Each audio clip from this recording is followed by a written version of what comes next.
So, Colin, you're an attorney in Austin, Texas. Your specialty is real estate law. You get to deal with the ins and outs of tenants and landlords and buyers and sellers. From everything you've seen go right and go wrong, for landlords out there, what is the best advice you can give them? I can give them three pieces of advice. And three pieces of advice are going to take care of so many of the problems that you have. The first one is simple. Know your lease and know the law.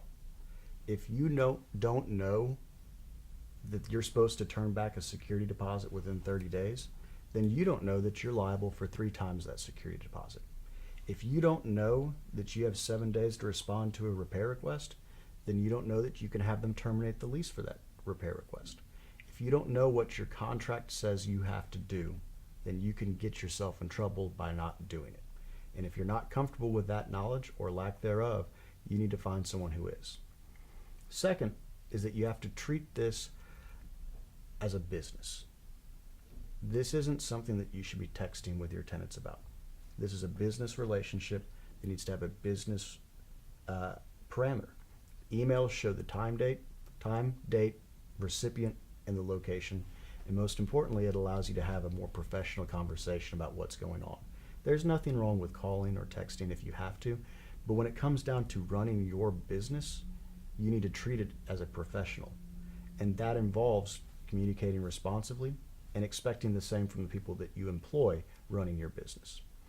And third, you need to make sure, and I guess this is my own personal experience, when you're renting out your old home, if you've moved in, moved on, whatever it is, you need to be able to separate the emotion from the finances.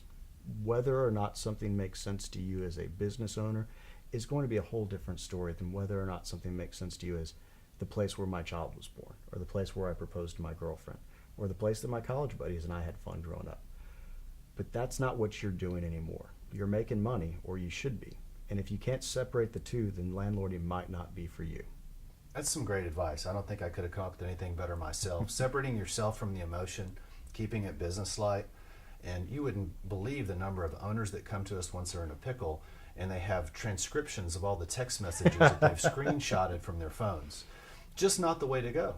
No. We have a policy in the company that unless it's logistics and we're meeting you somewhere, we don't text. Absolutely. And it's not because we don't like people, it's because we want records of everything. We archive that with Google for all of eternity. Yep. So if we end up in court, we've got something we can hit print on and it's not a screenshot.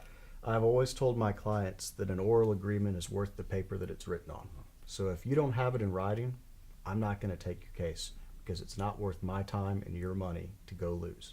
I agree. Well, thank you very much for your time. I'm sure the landlords out there really appreciate it. And we'll be sure and give them your information if they need help getting out of a pickle, because I'm sure one or two of them are watching this video and really wondering how to solve some problems. So hopefully they can just have a good property manager to not get them in one in the first place. We think so as well, but sometimes a little bit of money goes a long way. But you've got to put it up front instead of paying the attorneys or cleaning it up after the mess has happened. Yeah, I agree.